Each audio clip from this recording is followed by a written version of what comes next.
America's favorite jackpot game. This is Powerball. Good evening, America. I'm Laura Johnson. Tonight we have another life-changing jackpot for you. It's worth an estimated $375.9 million. So get those tickets out. Let's play. That first number up is 3. Followed by the number 40. Tonight we're going to meet Benjamin Ezell, who won $50,000 playing Powerball. Congratulations, Benjamin. Now for the rest of those numbers, we've got 58, the number 8, rounding it out with 53. Your Powerball number tonight, good luck everyone, is 3, and your Power Play multiplier is 3. Let's take a look at those numbers one last time. Remember, there are multiple ways to win. We'll see you back here Monday night. Good night, everyone. Live from Augusta, we're watching News 1226 at 11. Good evening. Donald Trump has won the South Carolina Republican primary. The race was called less than 2 minutes after the polls closed at 7 o'clock. The latest projections show that Trump pretty much won everywhere except in Columbia and the Charleston areas. Now, we have team coverage from the Trump and Haley camps, and we will take you out there, starting with our own Will Rio, but real quick. All right, thanks for that, Will. And Donald Trump has won Iowa, New Hampshire, and Nevada. Now with South Carolina under his belt, Nikki Haley is looking forward to Super Tuesday after being defeated in her home state. Our Hallie Turner is in Charleston, where she heard from Haley, who says she isn't giving up. Nikki Haley had one message tonight. This wasn't the outcome she wanted, but as she said earlier this week, she's a woman of her word, and she's in this race for the long haul. 90 minutes after the Republican primary was called, Nikki Haley addressed her supporters. After congratulating former President Donald Trump, she spoke on how special it was to vote in her home state with her mother in Kiowa Island. Haley says she's felt blessed to serve the state that's raised her, and she looks forward to continuing to serve them. And that starts tomorrow, where Haley is setting her sights on her rally in Michigan. Haley is headed to another rally in Michigan tomorrow and will be campaigning throughout the Super Tuesday states all week and vowing to continue to fight. Reporting in Charleston, Hallie Turner on. We can't afford 4 more years of Biden's failures or Trump's lack of focus. We're at $34 trillion in debt and counting. Not even a third of our 8th graders are proficient in reading. Families can't afford groceries. 9 million illegals have come to our border with enough fentanyl to kill every single American. And it's not just about policies. We won't get out of our downward spiral if we keep obsessing over the past. Haley is headed to another rally in Michigan tomorrow and will be campaigning throughout the Super Tuesday states all week, vowing to continue the fight. Reporting in Charleston, Hallie Turner on your side. And thanks for that, Hallie. For us here in Augusta, early voting in the Georgia presidential. Now tossing things over to First Alert meteorologist Emily Acton, looking at this awesome night. Emily, we've had some great weather here. Yeah, definitely this weekend has been off to a great start, a very windy start, I will say. We saw wind gusts up to 35 miles per hour in places across the CSRA, Augusta being one of those. So very windy for our Saturday, but thankfully things are calming down overnight tonight. We can expect all that cloud cover to completely get out of here, and so that's really going to help us cool off. Right now we're sitting in those upper 40s, low 50s in some spots. We can expect to see temperatures drop off into those lower 30s, so right around that freezing mark overnight tonight. So a colder start to our Saturday, or our Sunday, excuse me. But again, those wind speeds are really starting to calm down, thankfully, because again, we saw some pretty strong wind gusts earlier throughout the day today. But as the cloud cover moves out and those wind speeds calm down, things are looking a lot better for the rest of our evening and for the start of our Sunday. We can expect sunny conditions will warm up into those upper 40s by 11 a.m. and we'll see those lower 60s before the day's done, Craig. All right, thank you for that, Emily. And tonight, a balloon release for a missing man found dead. Damon Parrish went missing in Augusta last month, but was found dead last Sunday in a wooded area in Aiken County. The coroner determined he was shot to death, turning this case into a homicide investigation. Aiken County officials, along with Richmond County, are working together on this. Our Audrey Dickherber is live in the studio after the balloon release at his hairstyling shop today. Family and friends gathered to celebrate Damon Parrish's memory. Lost at 31 years old, those closest to him are trying to help each other through this extremely difficult time.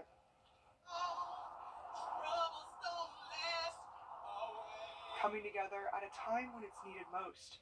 You know, for somebody to do this to him and to do this to our family, you know, it hurt. They say his death is heartbreaking, and he was loved by many people. He was very well known, very respectful. I mean, if he had $99 and you needed $98.99, he'll give it to you. You know, he'll give you the half his bag. A tragedy that is bringing family, friends, and those who knew him closer together. You know, for this to happen to our family, it's only going to do anything but bring us close. I hate to say that something like this is going to bring us close, but sometimes it takes this to bring your family back together. And that's what we need. We need unity.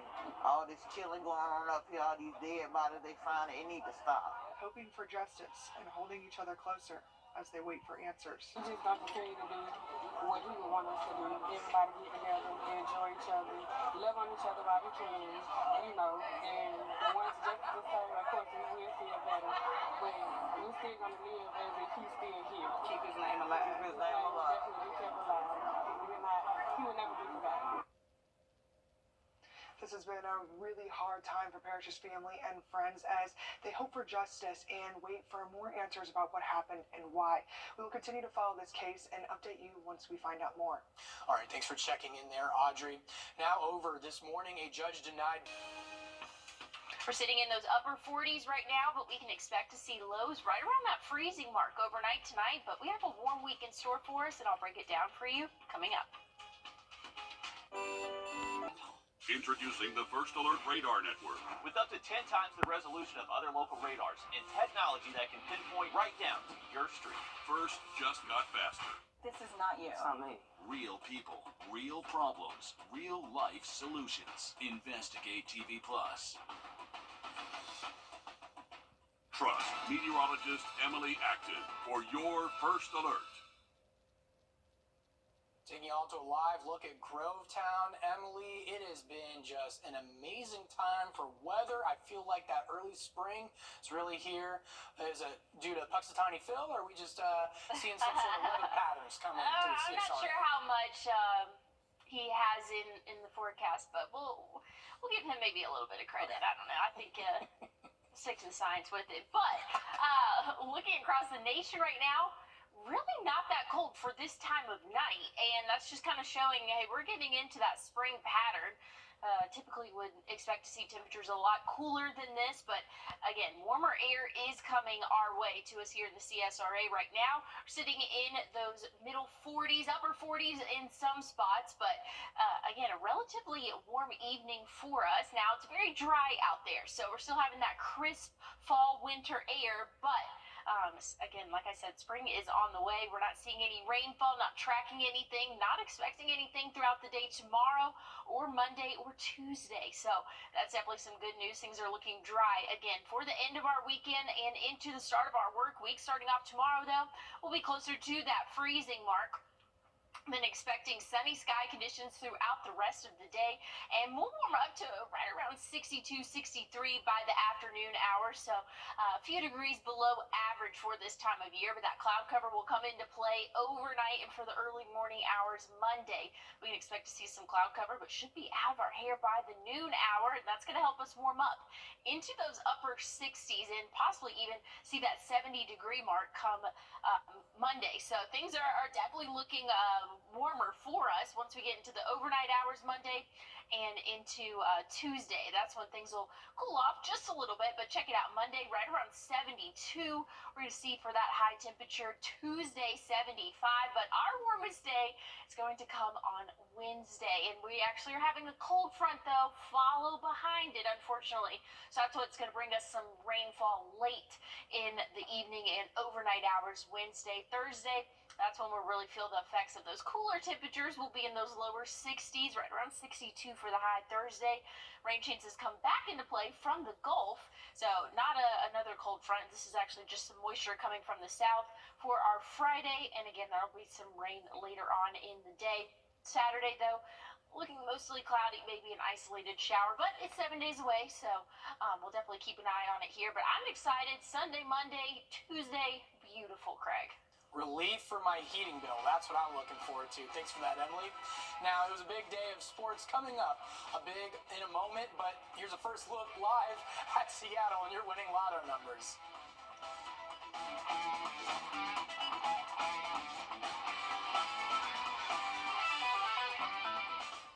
Hey kids, we want Wrdw Group. On your sideline. Listen, everybody's favorite pastime returned this morning. Yeah, not talking about baseball, talking about the activity I'd rather not do, but have to anyways, running. And downtown was full of runners this morning. For the past 16 years, the Augusta Sports Council has hosted the half marathon. Athletes also had the chance to compete in a 5K and 10K too. The course started at the Commons, worked its way through Somerville and Lake Olmsted before coming to an end right where the race started. Winning runners of both the men's and women's division were each awarded a check. Jacob Bergamy and Laura Matthews walked away $500 richer. The fourth mile is like straight uphill, the whole mile's uphill, and then even coming back, there are a bunch of hills that you're not expecting, just little punchy hills that really hurt. I mean, this is a great race, a great event. Augusta Sports Council does a great job with it, so I just was like, hey, why not run it?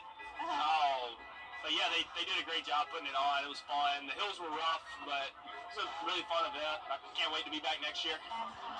Moral of the story, just don't go around the hills. Well, that Bergamy name should sound familiar. He's also the coach of Augusta University's cross-country and track and field teams.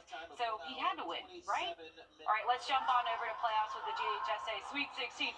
Nothing was sweet about the miles put on the car. We'll go in the same direction I did over at Westside, taking on Vidalia. Westside was up 20 at the half. And the thing about the Patriots is that there's always more left in the tank.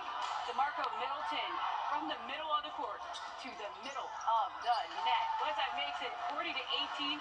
Westside outscored Vidalia 14-4 in the third quarter to cruise in the final block with help from Dontrell Jackson's team-high 15 points. The Patriots head to the Elite Eight with a 30-point win over the Indians. On over to Evans taking on Riverwood. The Knights got backed into a corner in the first quarter, down 33-14.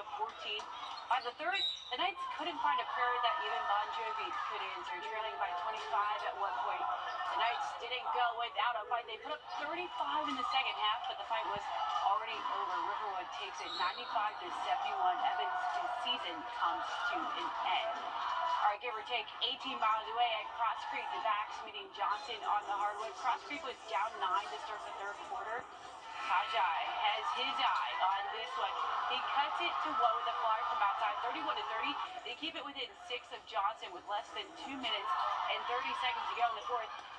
But a set of fouls and missed opportunities at the line take away the back's opportunity to move into the next round. Cross Creek falls to Johnson, 61-56. Okay, last one, Grovetown, where Coach Douglas's crew is taking on North Atlanta. The other Warriors took the first lead of the game here. Soak it in now, 9-8. But Grovetown taught us there's really nothing like being your own backup. Lathan Mitchell gets it done from underneath. Grovetown makes it 13-11. They also took a note from Ricky Bobby. Why go slow when you were born to play fast? The dart to CJ Johnson, and the aim is true. Grovetown headed back to the Elite Eight once again with a big dub at home. Okay, let's check in elsewhere. James County eliminates Thompson. Butler is moving on to the Elite Eight after defeating Spencer. Hancock Central's playoff run comes to an end against Macon County. Warren County boys get the green light for the Elite Eight. Lakeside girls' storybook season comes to an end too. Augusta Prep falls in the quarterfinals. All right, Georgia just can't get the fire burning soon enough and drop it to Auburn at home. Clemson knocks down another ACC door with a win over the Seminoles. Georgia Tech also follows suit. USC Aiken gets a 15-point win over Clayton State. Okay, just before we go, First Baptist is your 1A SCISA state champions. The Crusaders fought back from a 12-point deficit in the third quarter to climb back 62-57 and win it all against River Point Christian Academy. The 28-1 team caps off their season with 13 wins in a row. Congratulations, guys. Well, we did not see any rainfall for our Saturday and not expecting any for the rest of our weekend, but rain chances do come into play later this week. I'll have a final check on your forecast coming up.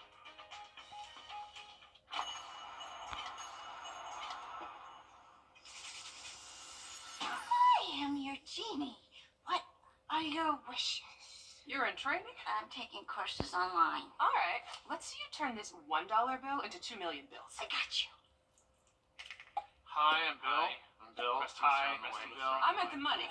Hi, I'm Bill. There's a better way to multiply money, up to 100 times, so you can win up to $2 million with the Times the Cash family of scratchers from the Georgia Lottery. It's confidential. One more story before we go. 30 dogs recovered in Pittsburgh after being found in bad housing conditions.